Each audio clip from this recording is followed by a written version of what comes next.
ciri-ciri orang yang kena sihir. Yang pertama, sering kali mimpi buruk. Dan mimpi buruk ini paling sering melihat binatang ya, atau melihat kuburan ya, yang membuat dia ketakutan dalam mimpinya. Dia sehingga mengigau, lalu membunyikan giginya gitu kan. Atau kadang-kadang dia menyerang seseorang yang berusaha untuk membangunkannya. Gelisah, tidak bisa tidur kalau malam, maka ini ciri khas gitu kan. Terutama kalau melihat binatang-binatang yang memang merupakan simbol syaitan, seperti cecak ya, seperti ular, ini semua adalah simbol syaitan, anjing ya. Sebagaimana Nabi SAW menjelaskan masalah itu ya. Maka keliru pemahaman kita di Indonesia yang mengatakan kalau lihat ular mau menikah. Nah, ini harus dilawan, ini dari syaitan kan itu. Katanya kalau lihat ular mau menikah gitu kan. Ini tidak benar. Kalau nenek-nenek 90 tahun lihat ular bagaimana? Nah, ini kadang-kadang ularnya macam-macam. Ada ular yang dilihat hitam ya. Umumnya itu selalu warna-warna gelap, hitam, berusaha menyerangnya, menakut-nakutinya, melilit tubuhnya. Ini yang pertama, sering mimpi. Kalau mimpi menakutkan begini, berarti dia sedang disihir. Sihir itu berusaha untuk merusak dia, ya, menakut-nakuti dia sehingga dia tidak berprestasi dalam kehidupan. Yang kedua, mimpi juga sama, masih masuk dalam poin pertama mimpi tadi. Tapi mimpi yang kedua adalah orang mimpi diikuti dengan hawa nafsu. Sering mimpi junub, sering mimpi didatangi oleh laki-laki atau perempuan. Bisa saja laki-laki atau perempuan itu adalah orang yang pernah dia suka sebelumnya atau yang suka dia. Dan ini syaitan buka pintu itu. Mungkin orang-orang itu yang menyihirnya. Atau memang dasarnya dia tidak kenal siapa orang itu. Mungkin dalam bentuk makhluk yang besar atau kelihatannya hitam. Dan ini berarti ada jin yang menyukainya. Ada jin yang menyukainya. Dan saya sarankan jangan suka-sukaan sama jin. Nggak ada gunanya, nggak kelihatan gitu kan. Dan jin yang paling cantik pernah buat pengakuan. Mau dengar? Hah? Ada nggak? Siapa tahu ada yang mau melamar, boleh lah. Ada seorang syekh di Madinah, saya dengar kaset beliau.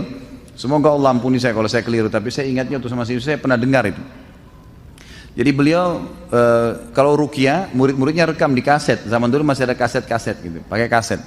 Lalu sempat ditanya, kamu ini siapa? Dia bilang, saya jin perempuan. Dan saya jin yang paling cantik. Kata syekhnya, memang kau bagaimana? Dia bilang, mata saya 1, kaki saya 9. Ada yang mau? Sudah jelas-jelas dikasih manusia kakinya 2, mau cari 9. Untuk apa? Mimpi. Yang kedua, sering ketakutan sendiri. Was-was, ketakutan. Kalau sendiri selalu kayak dihantui, mau kelihatan, mau sesuatu. Ada? Maka ini juga termasuk ada gangguan. Nah, ini harus diruqyah, gitu kan? Kemudian yang ketiga, seringkali merasa ada penyakit atau merasa ada penyakit. Ya, sering penyakit nih, dan penyakitnya kanker, penyakit-penyakit yang besar, was-was. Dan ini saya pernah menemukan ada kasus pasien yang ternyata dia nggak ada kankernya, cuma menurut medis tiba-tiba sudah stadium 4 tanpa sebab, akhirnya operasi. Akhirnya kandungannya ditutup, akhirnya begini dan seterusnya. Kesian. Semoga Allah sembuhkan ya. Tapi seperti itulah keadaannya. Dan ini sering terjadi. Ini semua dari syaitan, dari sihir, dan harus dilawan. Itu bisa dilawan.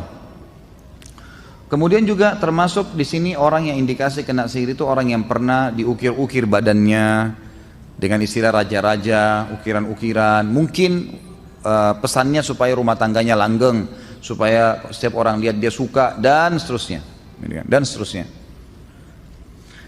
Kemudian juga orang yang pernah dimandikan air, transfer aura, ya, memberikan kekuatan, tenaga dalam. Nah, ini semua adalah senjata-senjata syaitan, berarti ada sihir yang harus dia berobat, tidak bisa tidak, harus berobat. Dia harus, kalau dia mau sembuh, dia harus ruqyah baru dia bisa sembuh, insya Allah. Tentu ruqyah ini harus sabar ya, proses. Ada orang yang sekali sembuh, ada yang 2 kali, Allahu a'lam, tergantung. Tapi yang jelas orang-orang yang masih belum sembuh, dia harus juga muhasabah dirinya. Mungkin masih ada dosa yang mengganjal, mungkin hatinya masih nggak baik gitu kan. Atau mungkin ada sesuatu yang memang dia traumatis dari masa dia kecil. Masa dia kecil, kadang-kadang ada jin keturunan, dan macam-macam lah ya, macam-macam. Jadi yang jelas kalau ada indikasi-indikasi ini secara umum, maka antum semestinya harus berobat insya Allah.